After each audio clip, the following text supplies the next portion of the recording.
we admit it or not po, lahat po tayo ay may first. Tama po ba? May inuuna tayo sa oras natin, may inuuna po tayo sa buhay natin, may inuuna po tayo sa plano natin o sa decisions natin. Amen? Pero ang tanong, sino o ano ang first mo? Amen? Kasi kung ano daw po ang inuuna mo, doon mo rin nilalagay ang faith mo. Amen? You prioritize what you believe.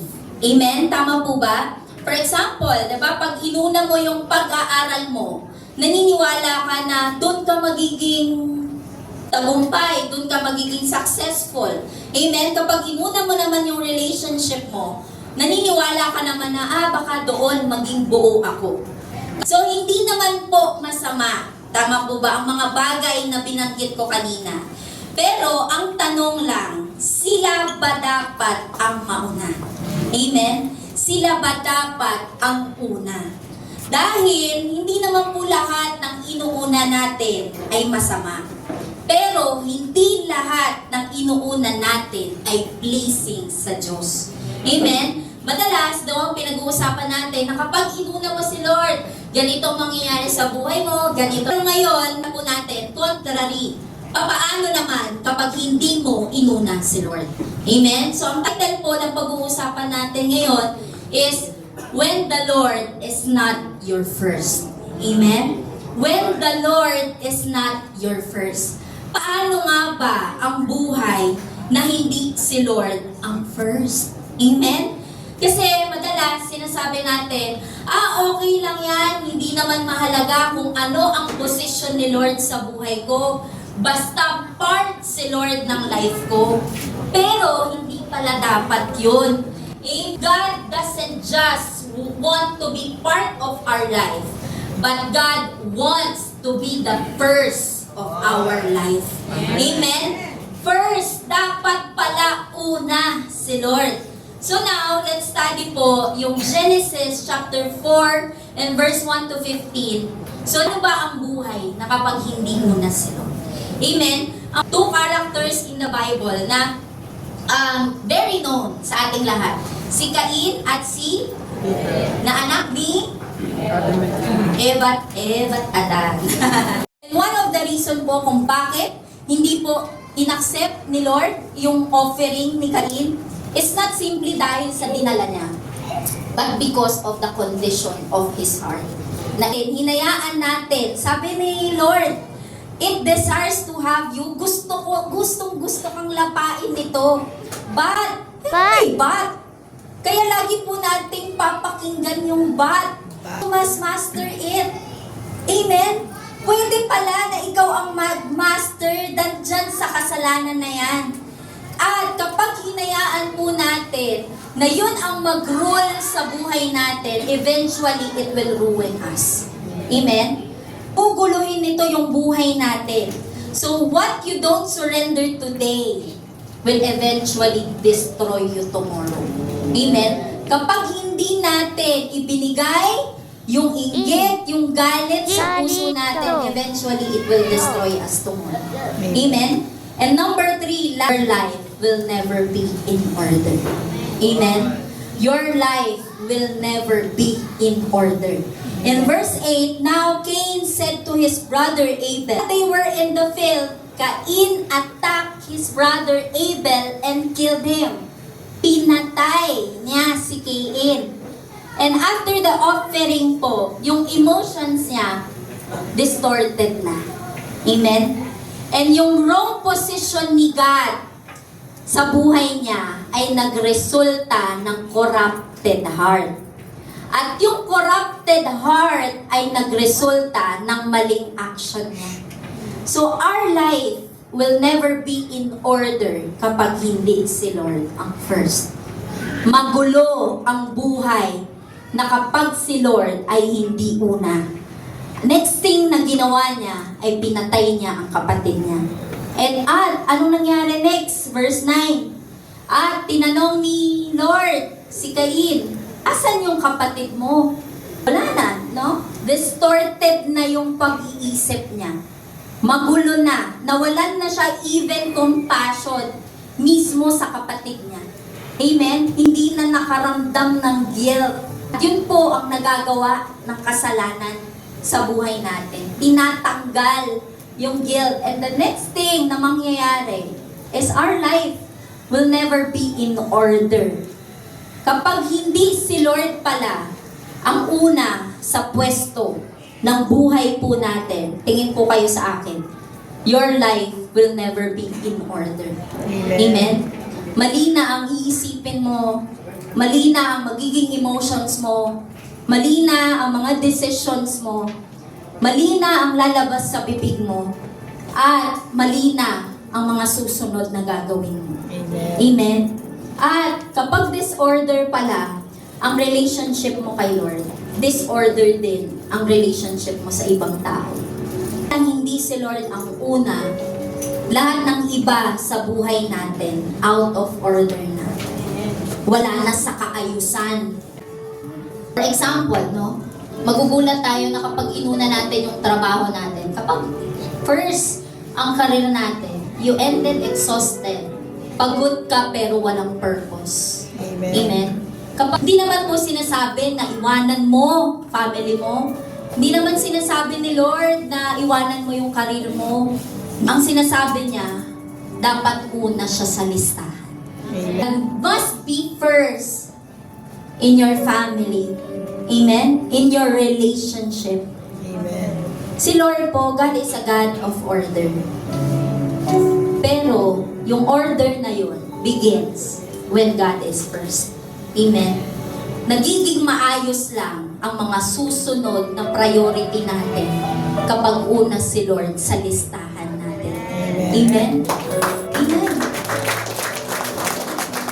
Kapag pala hindi si Lord yung una, parang lubid yung buhay po natin. Lubid. Kapag hindi si Lord ang una. Buhol-buhol. Kahit na anong gawin nating ayos, hindi maaayos.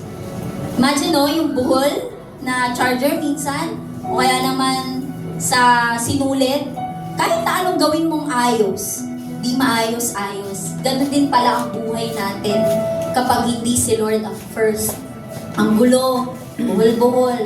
Kahit na anong gawin mong fix, ayos, hindi naaayos kasi hindi si Lord ang first. Amen. Kapag si Lord ang dulo sa pamilya natin, sa trabaho natin, sa school natin, o sa pag-aaral natin, if God is not first in our life, nothing will be right. Amen?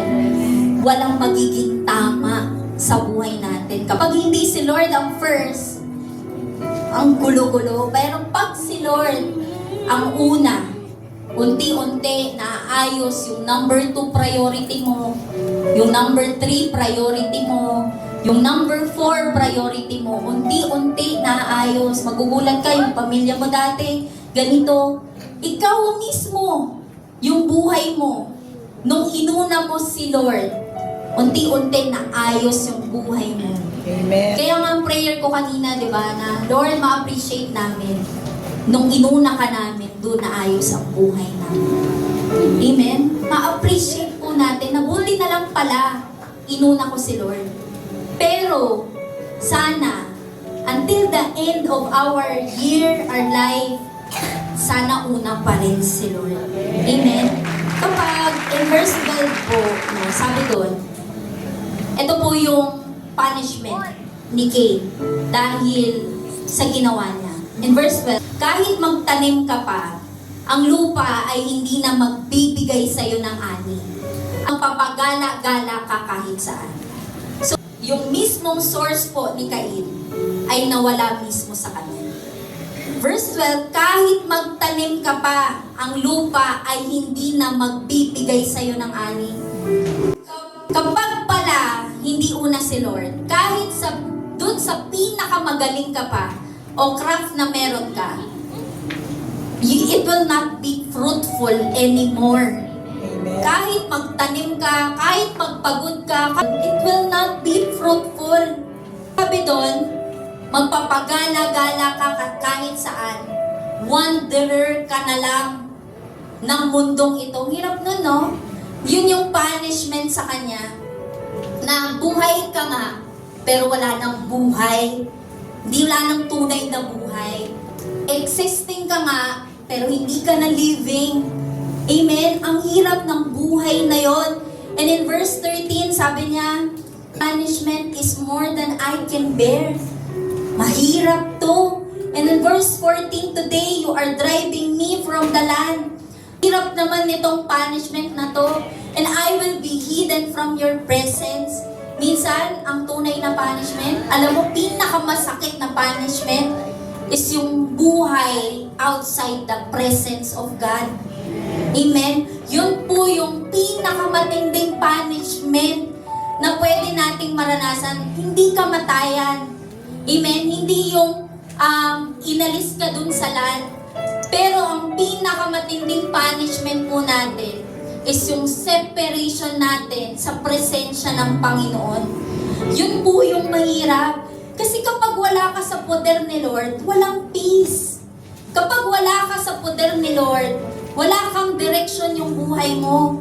Kapag wala ka sa poder ni Lord, wala kang security kasi pwede kang patayin. Alam mo po, napakabuti ng Panginoon. But in the end, in verse 15, then the Lord put a mark sa buhay. Yung biyaya pa rin ni Lord sa atin. Amen? And minsan, iniisip natin, madalas, no, na okay lang, basta God is part of my life. Pero hindi po pala tama yun. Hindi pwedeng maging parte lang si Lord sa buhay natin. Dapat siya ang una sa listahan natin. Amen. Abel's blood still speaks. Sumisigaw ng tulong kay Lord. Yung iyak niya ay iyak ng justice. And there is someone also na innocent, na hindi deserve na mamatay. Isang innocent, yet namatay. In Hebrews 12:24, to Jesus, the mediator, Hebrews 12:24, to Jesus, the mediator of a new covenant, and to the sprinkled blood that speaks a better word than the blood of Abel. Amen? Speaks, yung dugo pala ni Lord, speaks a better word than the blood of Abel. Yung dugo ni Abel, umiiyak ng injustice. Pero yung dugo ni Jesus, ang iniiyak ay forgiveness, mercy, restoration sa buhay po natin. Amen? Ang dugo ni Jesus ay nagsasabing, pwede ka ulit bumalik. Amen. Pwede ka ulit magsimula ulit. Amen? And to be honest po, no, hindi po perfect ang buhay natin. Hindi magiging perfect. At hindi hinahanap ni Lord ang perfectness ng buhay natin. It is about our priority. Amen? Priority ang hinahanap ni Lord sa atin. And minsan, no, pakiramdam natin, wanderer tayo ng mundong ito. Minsan, madalas, no, na parang pagod ka, wanderer ka lang, buhay ka, pero walang tunay na buhay. Baka hindi yun ang hinahanap natin. Baka kailangan lang natin ibalik si Lord sa unang pwesto sa buhay natin para maayos ang buhay natin. Amen. Palakpakan po natin si Lord. Amen. And right now po, no, yuyuko po tayo and let us pray. Yes, Heavenly Father God, marami pong salamat, Panginoon, sa reminder, sa mensahe mo, message mo po sa amin, Panginoon. And Lord,